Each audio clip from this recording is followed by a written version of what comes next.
So where have we just been? Introduce the current road trip. Well, the road trip is we're going back home after being to Team Renegade for sparring on a Saturday. Very nice. Who was on the mat? We've got big names on the mat. You know, you had obviously Leon, world champion. I'm pleased you started with the champ. Come on, you can't start with anyone else, really, can you? Going to Team Renegade. His brother Fabian. You got Arnold Allen. You got CLD. Christian Leroy done it. Very good.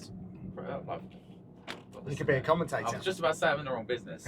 Yeah, and just, oh man, the whole team, you know, they've got loads of people, like, the mat's full. So even the guys you don't know yet, they're going to be coming up, you know, there's endless rounds you can do there. It's quality. I love it down there. Yeah, good technical sparring session today. It's good. It's like pay-per-view. Even like I saw Fabian versus CLD was pretty special. I mean, mediocre watching you do work with, but that was very good. That was very good to watch.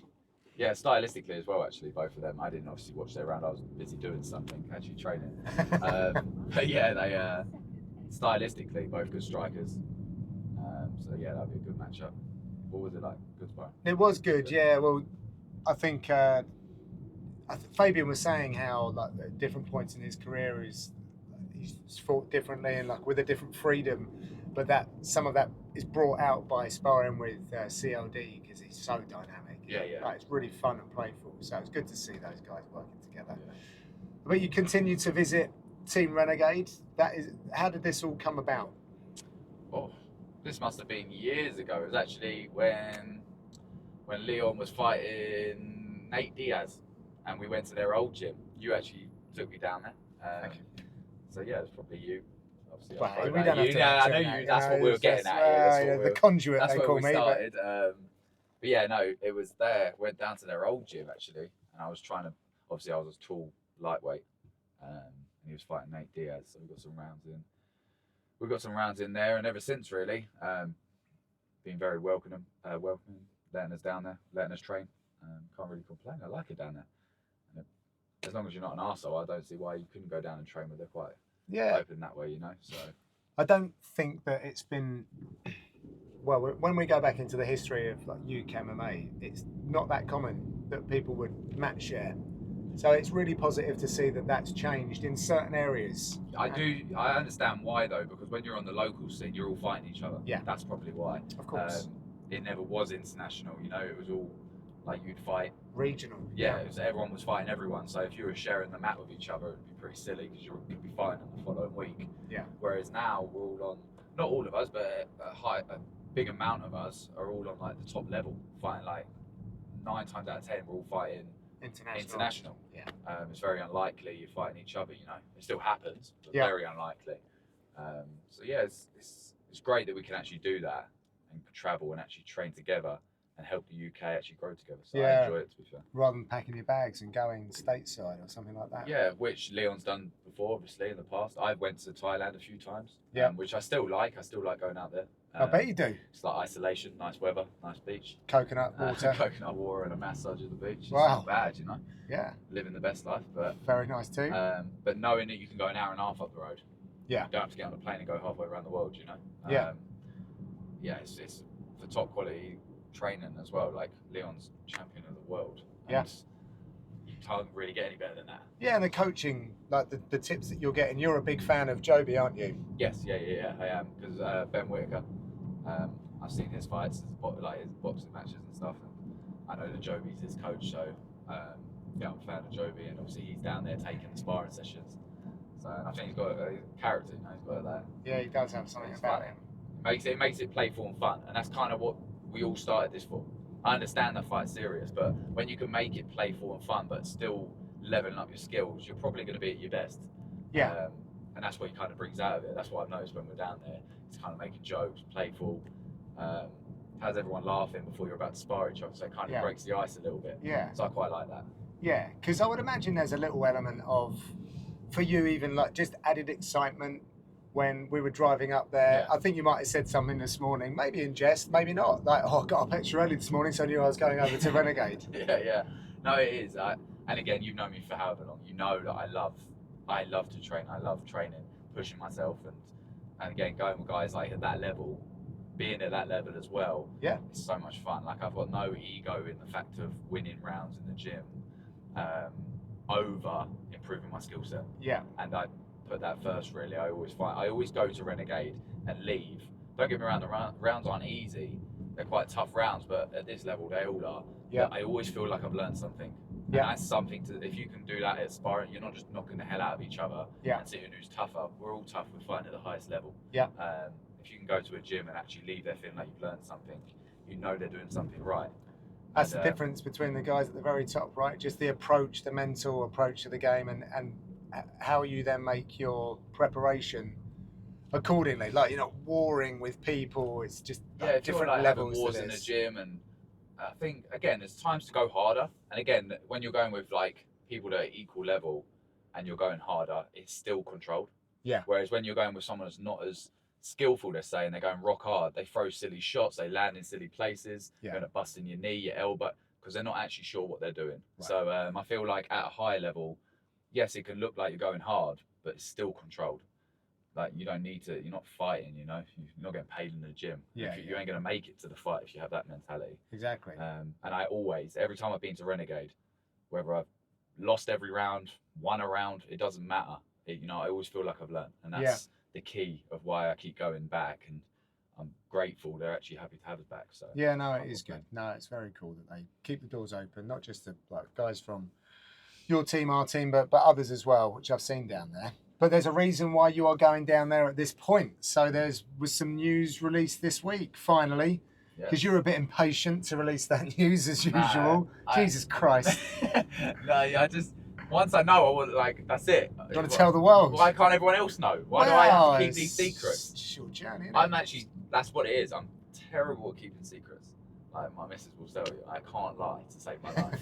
So if someone says, "Oh, you fighting on the thing?" I go, I start stuttering and stuff. I don't know what to say. I know the answer, so I can't lie. So once it's out there, it's like I've got no reason to, if but maybes. I can just say, yeah, I am fighting on 304. Yes, I have got an opponent. Right. Yes, it's Kiefer, because the world knows already. Yeah. But when you know, but no one else knows, and someone asks you, you're like, I'm the worst. I'm like, Paris, and I just change the subject to something random because I don't know what the fuck to say because I hate lying. So yes, the news is out, and yeah, we've got a fight back in Manchester. You had the date though, so just give people who perhaps aren't so close to the fight game a little insight after what you just said. But if you've got a date, that should be enough, like to get the wheels turning, to get the engines going, or is it like for you? Then I think maybe this is actually quite individual. Yes. What's the difference between having a date and then having a date and an opponent? Yeah, no, I like to have both as early as possible. But it's nice having, like, I knew about the date probably about 12 weeks out. We knew that it was going to be the Manchester card, which was waiting on an opponent. But as the fight gets closer, it's just nice having an opponent. Again, the reason it's nice having an opponent is because you can prepare for the opponent. Right. And you can start finding, like, sparring and stylistic matchups to help you prepare for the opponent. Mm-hmm. But I don't fixate on that too much because obviously, what happens if he pulls out a week before and I get someone new? So you're not hell bent on the opponent, but it just kind of gets your mind right. I feel like I train all the time, as you know. I ramp up a little bit when it's fight time, but I really focus on getting my mind ready to fight over everything. I think getting you in that mental state that you're ready to hurt someone and do damage. You can't be like that all the time. You can't walk around the streets wanting to hurt people all the time. So as a fighter, you know the difference. You know when you need to turn it on and turn it off. Yeah. And that's what the fight camps for me is about. So knowing the opponent and the date just gives me that time to actually get the mind ready to go do what I need to do. Yeah, I guess there's also an element of, you know, if the UFC are telling you, oh, we'll get you someone, you have to have confidence in that. But this is how you earn your money, right? And until you've actually got someone to face, you can't go in there shadow boxing and earn your money. Exactly. And that's like, you don't have that. You don't, even if you're given a date, you haven't got a contract till you've got an opponent. Right. So none of that's valid. Whether they say, oh yeah, you're on this date, till you get an opponent and you sign a contract, you both said you'll fight each other. Yeah. You're actually not fighting. Even if they give you a date, you need the opponent to actually make this thing legit. Yeah. And like contracts bound, you know. So it does make it feel more real. Like I knew about the date, 12 weeks out, had the opponent 10 weeks out. So now it's real. Like now it's on. Like I've signed the contract, everything's go. Yeah. So it's that flick of the switch, ready to go to work and get what needs to be done. You know? Yeah, nice. And tell me, is there any kind of significance to the opponent, history, anything like that? Not to me, but I know there is. Like, in obviously our teammate, Charlie Leary, he fought Kiefer, my opponent, back in the day, and that actually ended in cut. Kiefer got cut, and then the doctor stopped it. So it's not much to take from that. So say there was only 1 round fight, but we fought some of their guys like SBG. We fought some of the SBG guys before. But I wouldn't say there's any kind of like history or anything. No like animosity that, you know with what us I mean? to I'm them. there to, like, I'm there to fight. I'm there to. It don't matter who. At this level right now, I'm just proving myself who I am in the UFC. So the opponent's really irrelevant in that kind of aspect of things. But it's a good name to. It's a good tough test, you know. Like I rate it. Like I rate everyone in the UFC. You know, there's no easy fights in the UFC, and yeah, I'm not underestimating Kiefer. You know, he's coming to fight. I'm not overestimating him, but I'm not underestimating him. Yeah. No, he's a good. I really like him. He's served his dues in this sport massively, you know, and it was really nice for me to see him get his opportunity when I was there in Australia for his debut, and I saw him and the team. I think Kean was there as well. Yeah. So yeah, it was good. Those guys have been around Connor, SBG, and the explosion of Irish MMA. So to see them get the opportunity, because I didn't think that it was going to be there for Kiefer. So yeah, no, again, and it's hard to take from that fight because he took it on short notice. I think it was like 6 days notice or something. So I wouldn't say the best Kiefer showed up, regardless of how much he says he's ready or whatever. You're not ready on 6 day notice. I don't care who you are, and it showed in the fight. So it's hard to take anything from that. And I feel like that Kevin Jousset is the kind of guy. Oh yeah. Like, he was ready. He was meant to be fighting on the card anyway, so he was ready to fight, wasn't he? You need to prepare for. Yeah, that kind of. And again, you have to prepare for everyone in the UFC. You can't just show up in the UFC, and that shows because look what happened. Yeah. And I think he knows that. And I've been in this situation. You know, I lost my debut, and I know that kind of hunger it puts inside of you to come out and show how good you are the next time. Yeah. So I'm expecting the best version of him to show up that night because I've been in that hunger, to prove how good you really are, losing your debut and coming in the second fight. So, yeah, I'm expecting a good fight. You know, I'm expecting the best version of him, and I will be the best version of me, and we'll see who actually comes out on top that night. Yeah. So with that, you're talking about the hunger and the sort of difference in how you feel and approach things. Give us a sense of that then, by going into that second fight as opposed to going into your third fight. Yeah, like I feel like the mindset now is I'm going. It don't matter if we were fighting like that last one. I didn't care where it was. I could afford to go in a car park. I was so zoned in on what needs to be done, forgetting everything else. Whereas the first fight, I feel like I was so caught up in everything around it, not focused on what needs to be done in there. Right. And that's how at this level you have to be focused on that 15 minutes against who you're facing.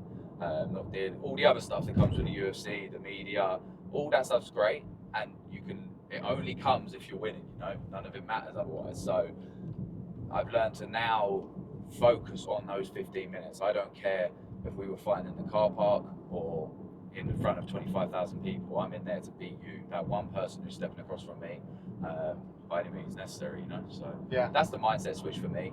It's that focus on the job at hand. Everything else will fall into place. As long as I keep winning, everything else falls into place. So yeah, I have to be fully focused on that moment, that opponent at that time. Was there any kind of self-assurance then when you finally did like get a win in the UFC? Was there anything going into that thinking, am I here until I've got a win? Am I truly a UFC person or UFC fighter? Or did you already, you're like, I know I'm going to be here.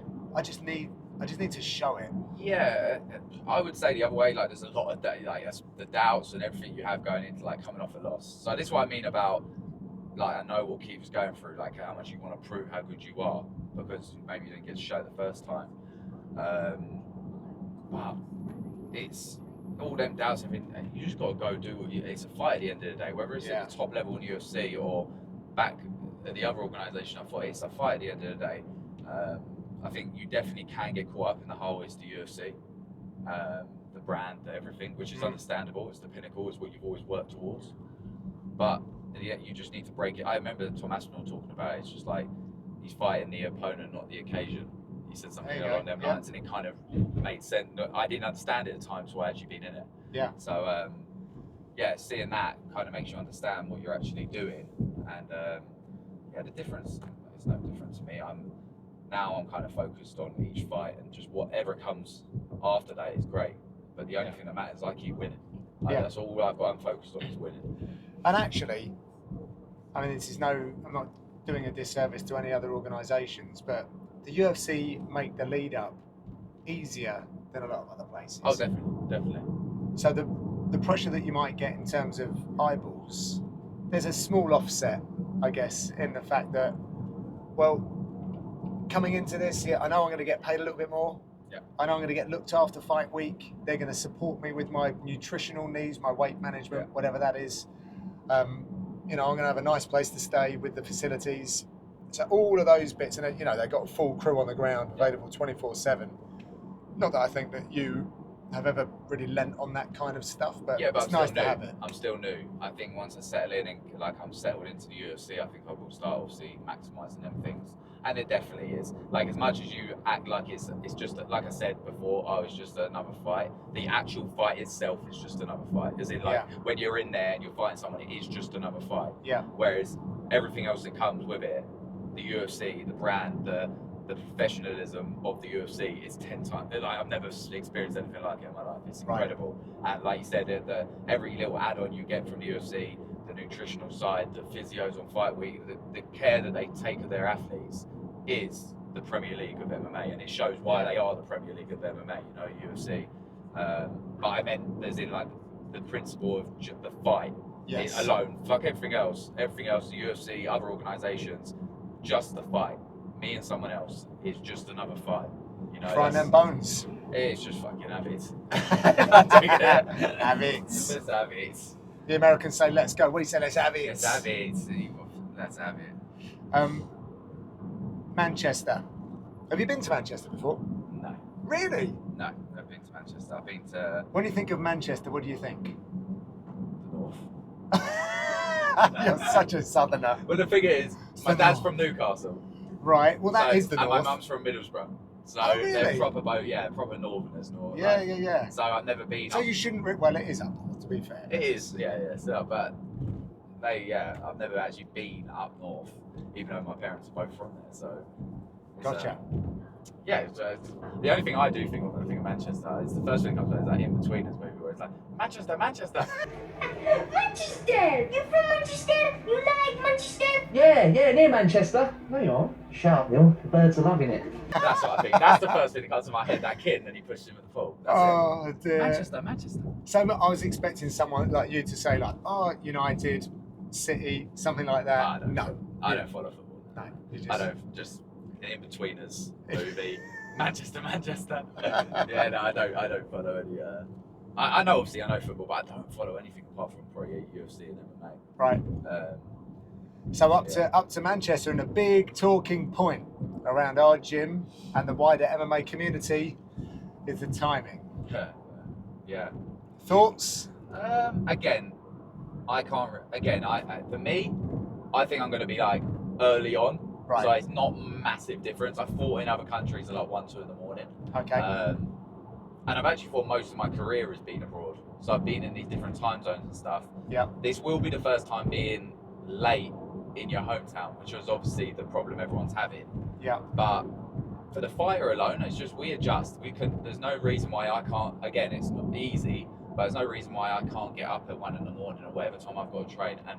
Obviously, my training partners and everything will have to do that as well. Yeah, selfish. Yeah. But for me, I can adjust. That's the whole point. It's my job to do so. Yeah. Whereas the fans and everyone like that, they're working 9 to 5 all week, and they got to stay up that late for just the event. So I think it struggles more for them. I'll make the adjustments. If we have to train later, we train later. I'm really hoping I'm first or second fight on. Right. I remember coming up when you're on like the amateur scene and stuff. You have like first fight on and stuff like on these like pro shows. You'd be like an amateur fighting on a pro show, so your first fight on, and all you wanted to be was the main event, like the last fight on. Yeah. I think the higher you've got, like in the game, yeah, I just want to be the first fight. Get in, get out, get it done. Like, imagine waiting around till 5:30 in the morning, being Leon, and having to fight at 5:30 in the morning. Yeah. In your own town. Like, fucking hell. Like, it's mad.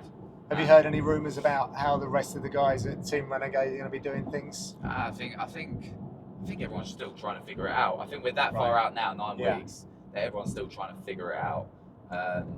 We plan to, obviously, as the fight gets closer, when we know the fight card and where I'm probably going to be on the card, that's when we'll start to make the adjustments to my schedule. Right.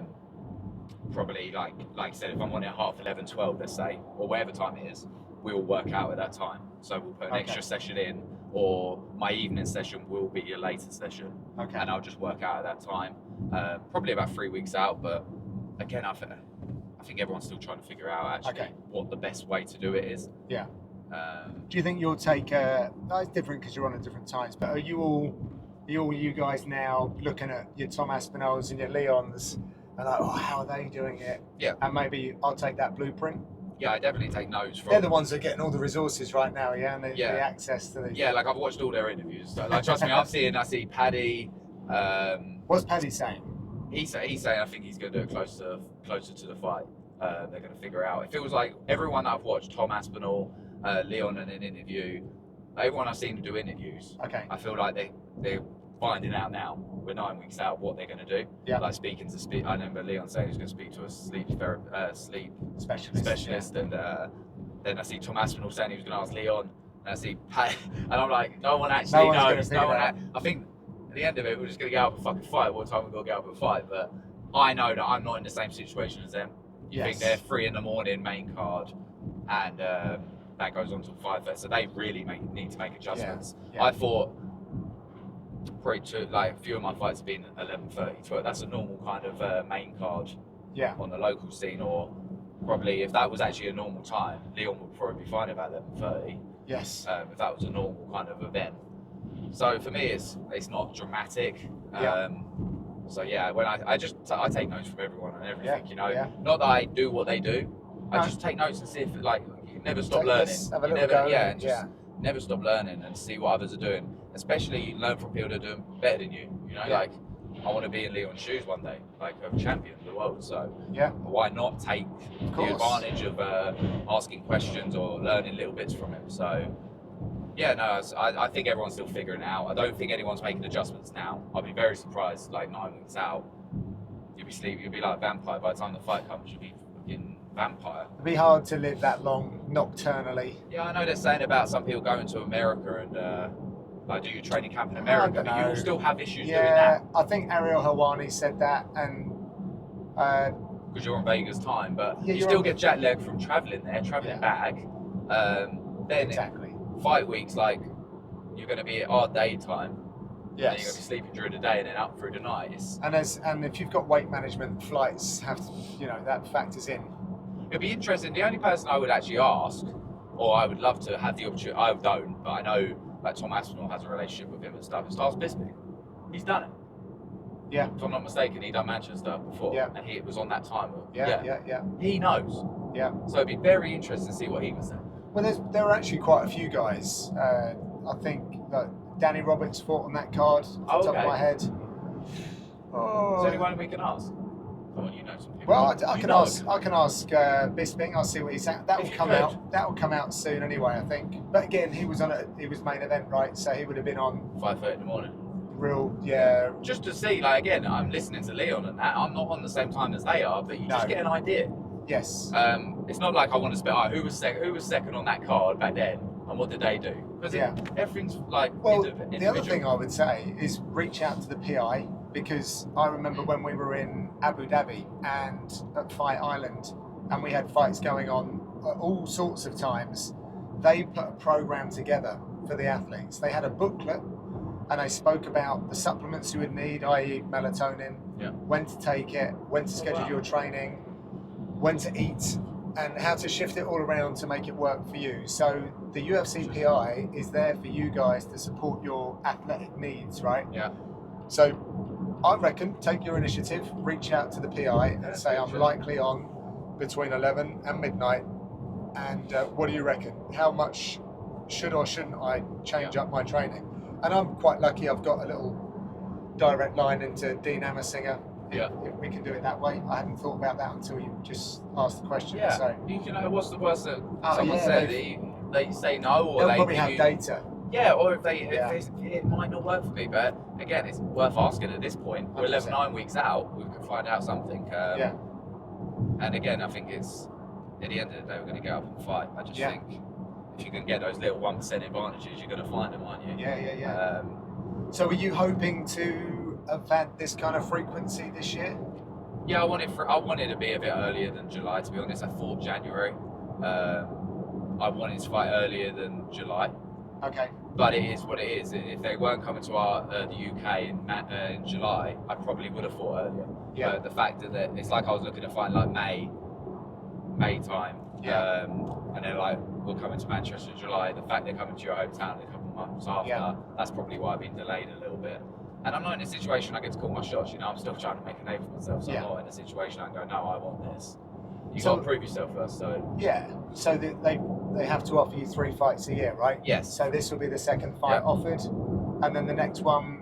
Have a look at the calendar, and I guess October, November. Yeah, like I can always get more than 3 fights though. That's like hopefully. I'm hoping again, you never know. I fought in January. I come out pretty injury free. It was a quick fight. Took him down, submitted him pretty quickly. I would have liked to turn around quick, you know, while I'm healthy, because you never know. This next one now could be a 3-round fucking war. Yeah. And I might have to take 6 months off just to recover from injuries. Yeah. I'll still win, but it doesn't mean I'm not bashed up or break my foot or break my hand doing so. Yeah. I feel like when you're lucky enough to go in a fight, come out injury free, that's the time to turn around, because there's no guarantee, win or lose, you're coming out injury free. So I will guarantee I'm looking to get 3 fights this year.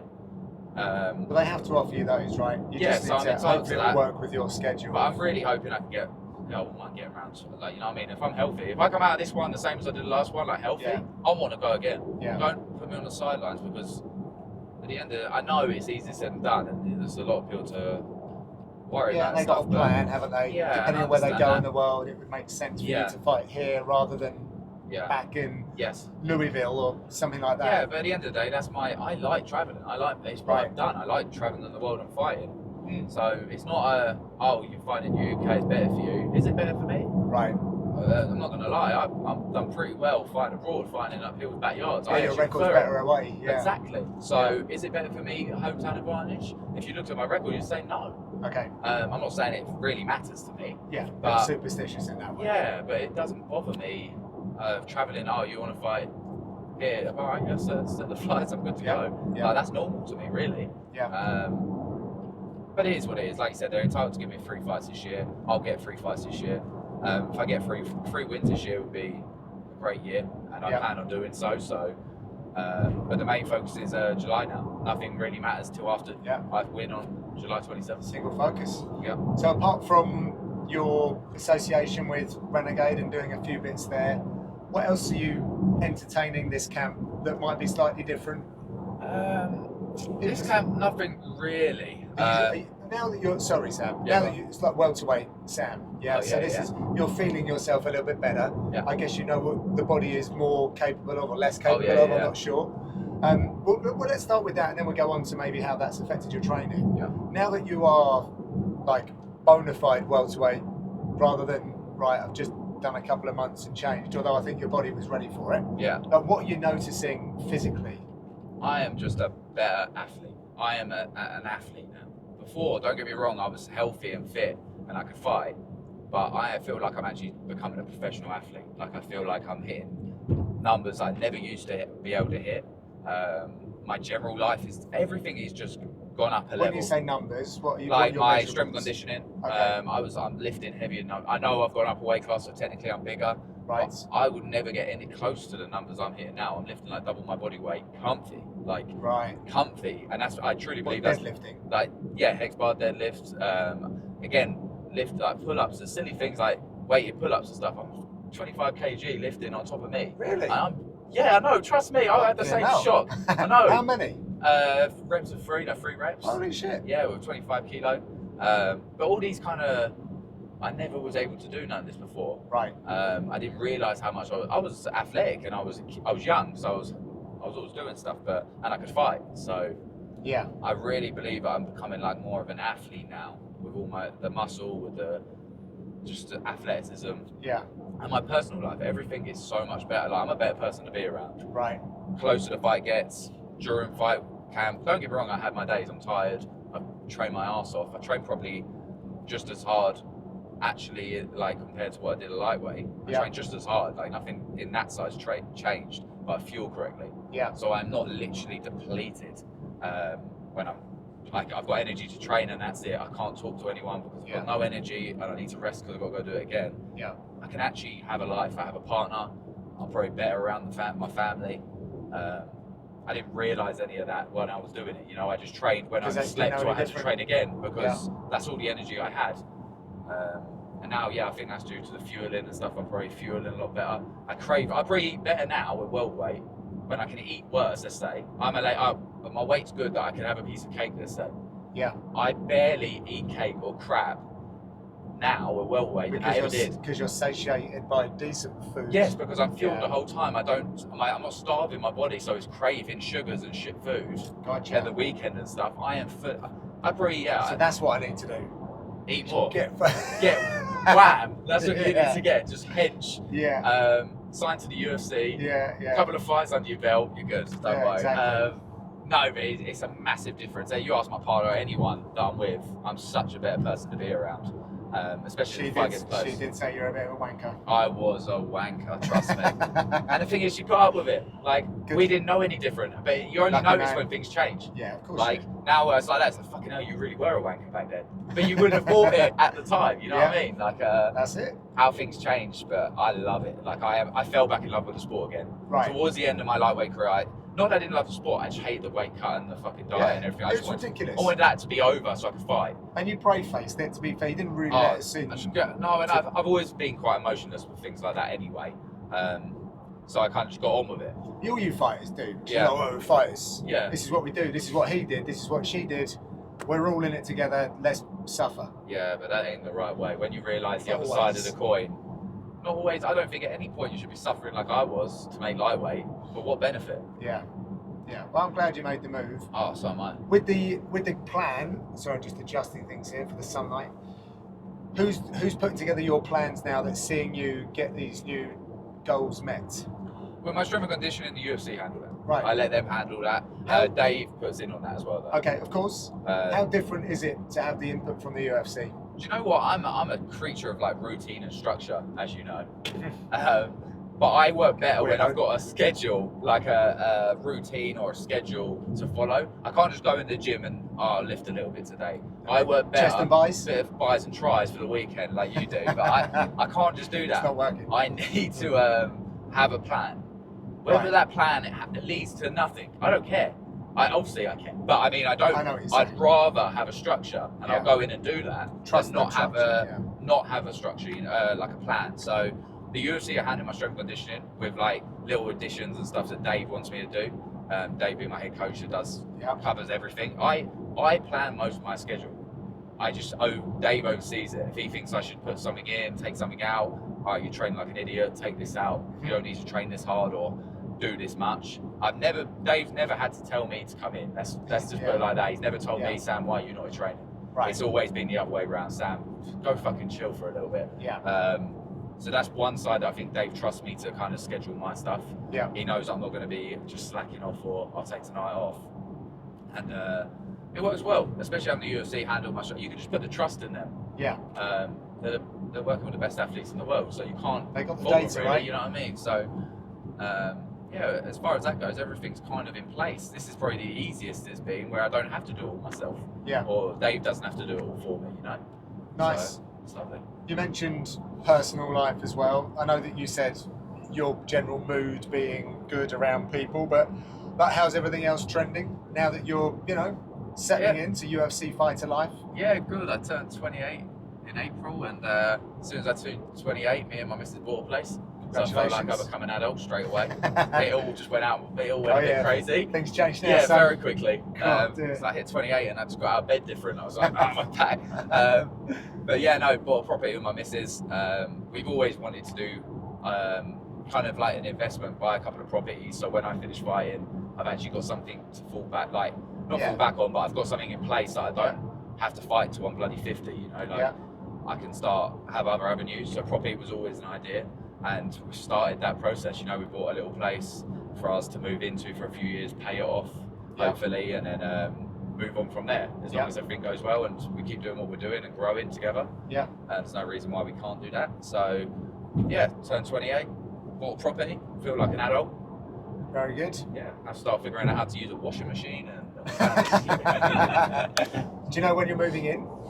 We actually get the keys next week. Next Friday. Oh, right. Yeah, okay, so you're going to be in there for camp as well. The place actually needs doing up. Right. So we're taking up, thankfully, we're both in a situation that we can stay at home right now. So we're not like in a, oh, fuck, we're homeless, we need to move in, whatever it's like. We can actually take our time, especially with my fight camps. Dan knows what I like to focus, so.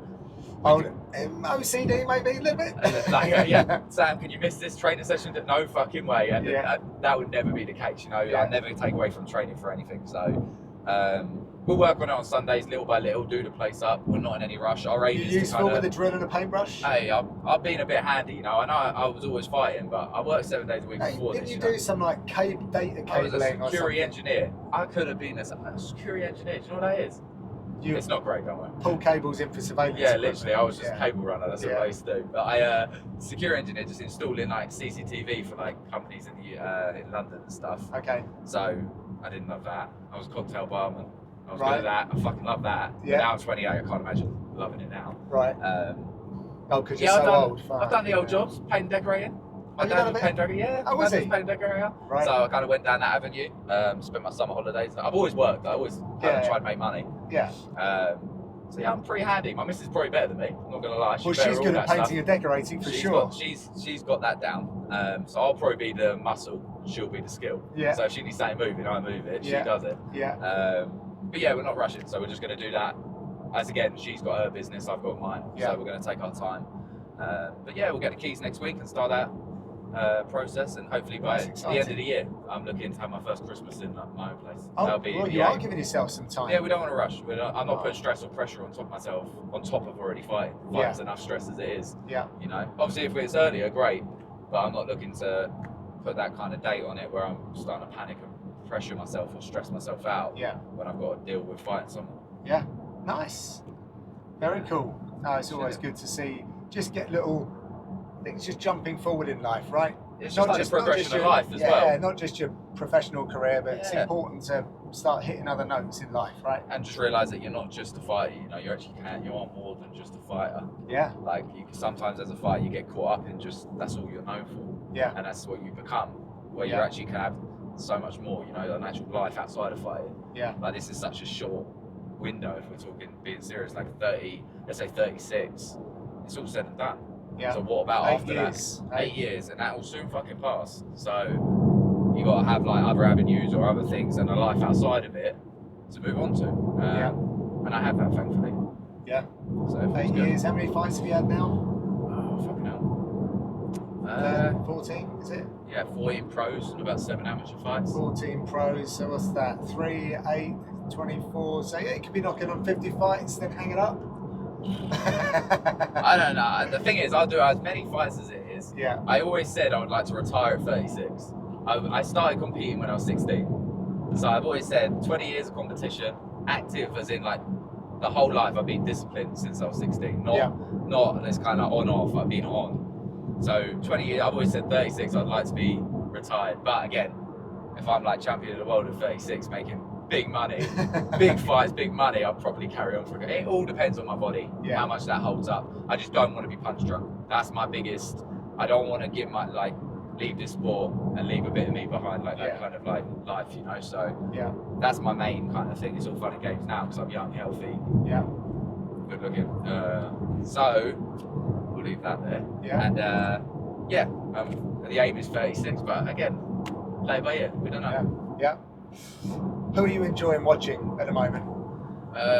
Fight-wise, who we got? To be fair, I'm quite into boxing more than I watch MMA. Really? Out of camp, obviously in camp I watch a lot more MMA, and I still watch the MMA out of camp, but I'm well into my boxing. But I would say Ilya Topuria is probably up there. I know he's hot right now for beating Volkanovski and stuff, but his style, I've always kind of liked his style. Kind of like head down the boxer kind of style. It's slick. He's very slick, and he come through brave as well. Right. His body shots. His body works. He's savage. Again, he's little anyway, but he's fighting. He finds it. He's good. You know. I'm talking with either Alan Joban or Michael Chiesa, maybe even both, when we did the Road to UFC the other day.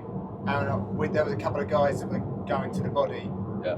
And it takes a special mixed martial artist to be able to go to the body as like fluidly. Yeah. Because you leave yourself quite open in some respects. You're in the pocket as well. You're there to be hit, and he does not mind. He somehow hits and not get hit. He's a slick character, you know. He's fully committed on those left hooks to the body, isn't he? Savage. He puts everything he's got into it. And again, I know he's shorter, so he works that on the inside a little bit, but he's slick with it. He's just slick with it. How he does it. It's like he sees the shots coming. He's not always out of range. He's in range to be hit, but he sees them and makes them miss. So he's quite slick at the moment. I just feel like as they get higher level, they're good to watch, but you don't see them as frequently. Right. Obviously, champions and stuff. I understand why. Adesanya, he was very active. But he was probably an outlier though. Who else was? Adesanya, Leon. I'm a fan of. No, sorry. Don't go into too many now. Yeah, Leon's had some challenges getting his fights made, hasn't he? So I know what you're saying. I enjoy watching, like obviously Leon. It's top striker. To be fair, I just complete martial artist, you know. You're all about the Paige Van Zandt Elbrook fight. Oh yeah, you showed me that. You sent me the link. I don't be watching none of that shit. I don't really care for. I'll probably watch. I don't really watch. Obviously, but I watched the Tyson Fury Usyk fight. I'm into the boxing, that side of stuff. Right. What do you think of that?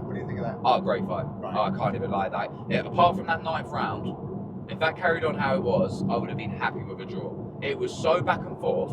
Tight in boxing, isn't it? The way they score it. Oh yeah, how they score it is obviously that's different.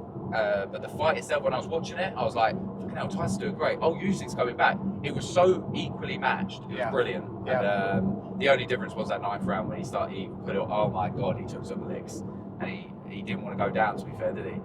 Tough as old boots. But that's the difference, and I'm kind of glad Usyk won because that was the only difference in the fight. Yeah. But I'll watch. What was I saying? Darren Till. I know he's got a boxing match coming up. Oh right. Did you see? I did see. Oh, he's fighting on the. He's fighting a legit. Because I was a fan of Darren Till when he was fighting UFC. Oh, I love Darren Till. I got a soft spot in my heart for Darren Till. To be fair, I enjoyed his come up. I think he got rushed to the title early, like in his career. But I enjoyed his come up. He was a savage. No, for sure. And he taught well, and I rate him. I rate his striking. Should have got his knee fixed. Yeah, got his knee fixed. And then went up to middle. Yeah, a lot of things kind of played out. But now look at him. I want to see what he's like in a boxing ring because I thought his striking was good in MMA. He's got a legit. Yeah, he's got hasn't he? What's his name? Chavez. Is it Chavez? Something like that? Right. Chavez. Okay. Yeah. He was an ex-champion, like a legit boxer. He knows how to box. Let's see what the gorilla can do. I'll tune in to watch that because I've got Netflix anyway, so it's free. Yeah. I'm gonna watch it. But I don't know about the title, all that kind of Jake Paul, Tyson shit. I'm not a massive fan of it. Fair play to everyone making money. Fuck it, as long as everyone's making money, everyone's doing well. It's definitely disrupted the industry, all of that stuff. Yeah, but it's brought eyes to it as well. I feel like boxing has never been even fuller. Look at Saudi Arabia doing all these big fights in actual boxing. Joshua, Tyson, Usyk. This is all thanks to Saudi Arabia that really started off with, if I'm not mistaken, Jake Paul going over to Saudi Arabia against Tommy Fury and stuff. Yeah, they did get in there. They did get in there first. And now everyone's doing it, even though it is pure boxing actually. I'm going out to Saudi Arabia. Oh, wow. Not for boxing. For holiday? No. Living your best life, eh? Oh no, the UFC's going. Are you going? Yeah, I'm going. Oh, are you commentating? I'm not. I'm a backstage reporter. So I will be. Yeah, I'll be over there. I'm excited about that. Whittaker. Big as well. Yeah. I don't feel like they've promoted this much next month, isn't it? I don't know. I feel like the UFC they've got something going on every week, haven't they? True. Very hard to. I know Hamzat is like a hot topic though. He's very normally when you see stuff coming up. Yeah, I sympathise with Hamzat. It's been like a bit of a gap for him from now, hasn't it? Yeah. Yeah, but But listen, you've still managed to put together a phenomenal next fight.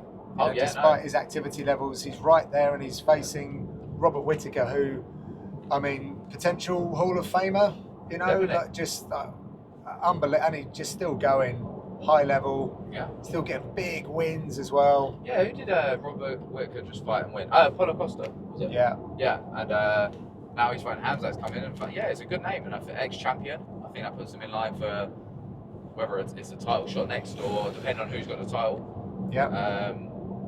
But it's a good fight. Fucking fair play to him. I like Hamzat, to be fair. Yeah. I like Robert Whittaker, but Yeah, but I've done a little work with Robert Whittaker. He's really good fun guy. Yeah. And I was there commentating on some of his early fights when he was a welterweight. I think after the Ultimate Fighter series, I remember being sort of backstage waiting for a ride with him and his wife back then before they had any kids. And now they've got like 5 or 6. He's got like an army of children. Yeah. I saw an interview of him and he was saying the worst thing that you got like, so many kids that like back home and I stuff. bet he forgets their names. But He's got that many of them. Good luck to him, you know. I mean, Yeah. what a beautiful thing to be able to have such a big family, and clearly a great dad. Does a lot for his family. He's a very special individual. I don't think people know the full Robert Whittaker story, but yeah, he's a good guy. Yeah, no, I to be fair, that's another thing, you know, you were saying about going up to welterweight. Yeah. I didn't realise how many people actually have gone up a weight class and had so much more success. Right. Rob Whittaker, like you said, you saw him at welterweight, Yeah. went up to middleweight. Yeah. Leslie, he was a welterweight. Yeah, And then KSW, he right? started doing well at middleweight now. And to think that he was a welterweight. Yeah, I know. It's Jesus like, Christ. units. Yeah, Sean Strickland. He was a welterweight, went up to middleweight. Okay. He fought Kamaru Usman. So that's what I Okay. mean. I didn't know that. I didn't know this, but it all triggered when I decided to go up. I was like, fucking hell, look how many have It's a actually lot, done yeah. this and actually had better success when they're not depleting themselves Yeah. so much. So yeah, there was quite a lot of examples, but he was one of them. Yeah, Yeah. Rob Whittaker. I think I remember like Michael Chiesa going up from lightweight. That was maybe encouraged by the PI, and that seemed to be It's actually a funny story, but I've got a funny story. trending news about it. Go on. Yeah, I go on. actually met Michael Chiesa in Vegas when we were out there. Okay. And he said to me, he goes about making lightweight because I was 6'3" and obviously I had that lightweight So it's similar fight. weight. And he said to me, there'll come a time that you move up to welterweight. He gave me a bit of advice actually. He probably Really? don't remember it. Yeah, but he said there'll come a time that you actually move up to welterweight. And he said when you do, just do it correctly. Put it on the frame, build into it. It might feel like you're a big lightweight, but the welterweights are bigger. You need to let your body fill into that frame. Yeah. So actually, when I decided to move up weight class, I actually had a period of time working with the UFC. I'd say like 2, 3, maybe 4 months before I actually decided to take a fight at welterweight Okay. to build in, let my body actually fill out into that frame. Yeah. Instead of just being, oh no, I'm massive for a lightweight because I was eating loads of cake and I'd walk around 88 kilos. Yeah. Instead of actually being, let's Thick. say, actually thicker Yeah. at 86, Yeah. 88 kilos. And Michael Chiesa was actually the guy that told me that. Oh, fair play. Yeah, cool Yeah. guy. Well, He is a cool guy. I worked with him for the second time. Actually, I did a Fight Pass Invitational grappling show with him. I've commentated on a fight of his in the past. Is he still fighting? He is. He's got a fight coming up. He announced something the other day. No opponent, but he gave a date. What's up? And so it's in the back end of the summer, I think. Oh, okay. Maybe, Okay. Yeah, back in the summer, maybe as we turn into winter. But he did say he's back. Oh, got it. Something came out. Well, Yep. So looking forward to that. But yeah, I got to call the road to UFC with him and Alan Joban just the other week.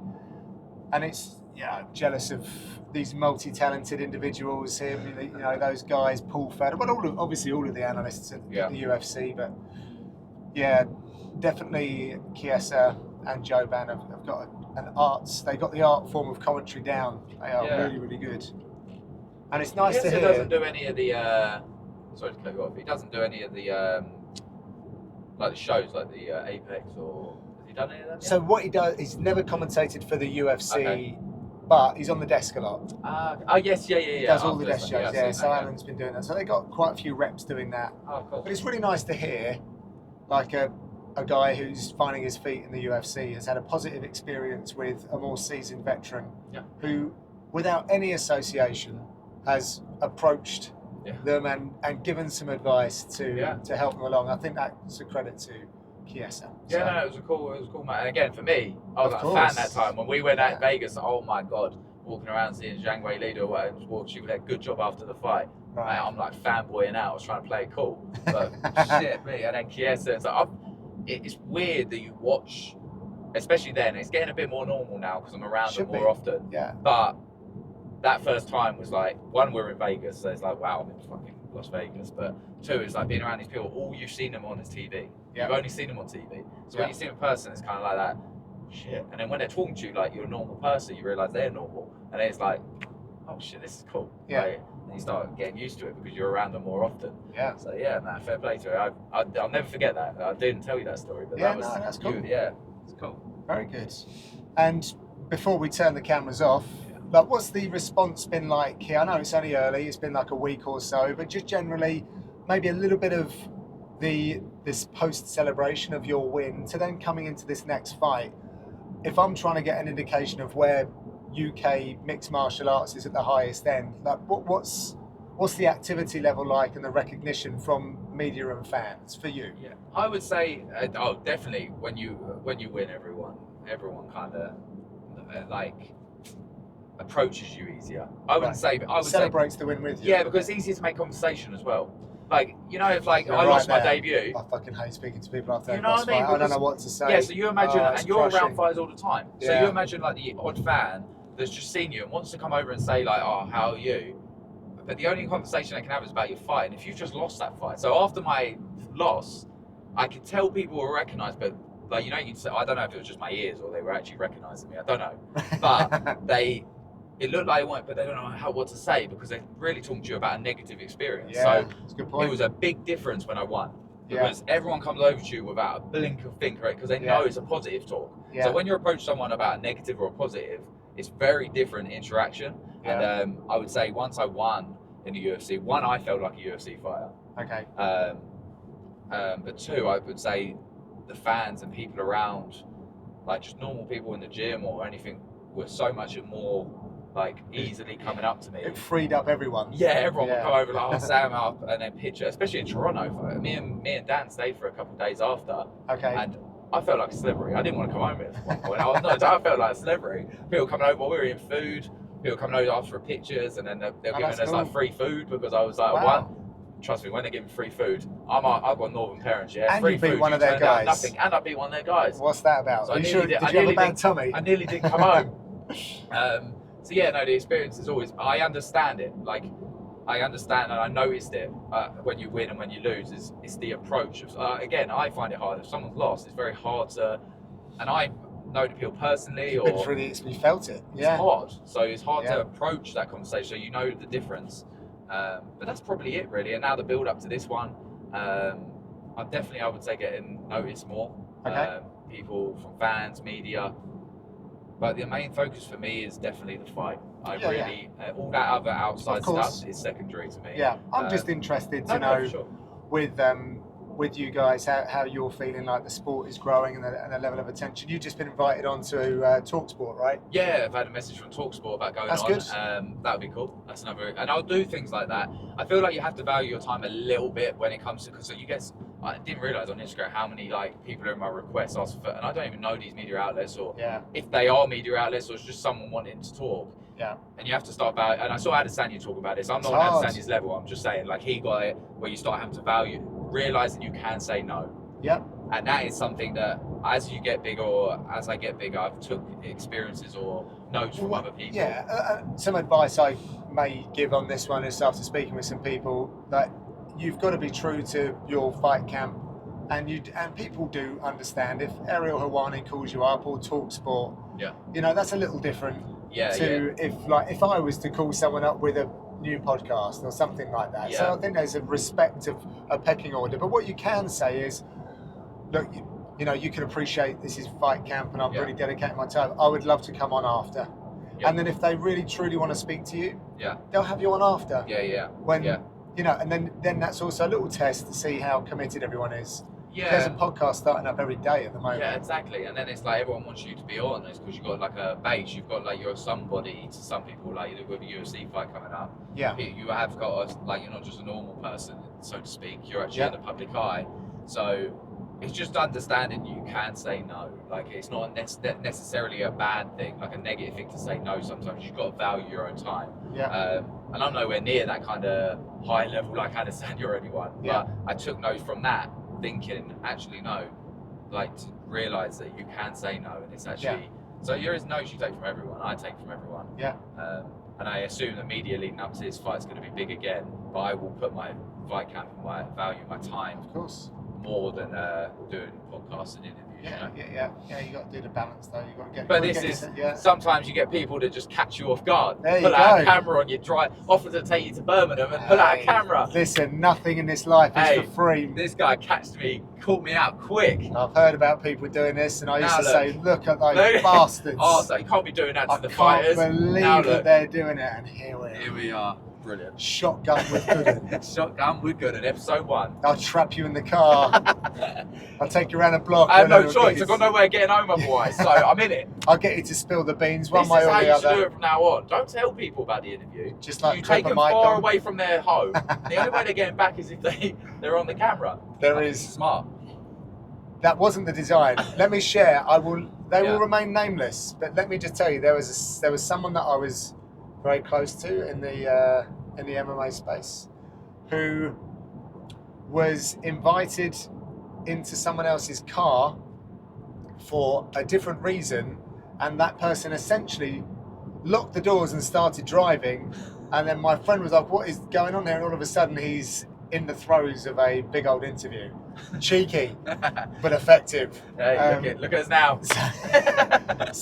Yeah, if any of my brethren in the MMA space end up coming in the car with me, wherever I might be in the Be road, ready. just be ready. Be ready. There's always a camera. Shotgun with Gooden. Shotgun with Gooden. Thank you for coming. Cheers, No Sam. problem. Thank you.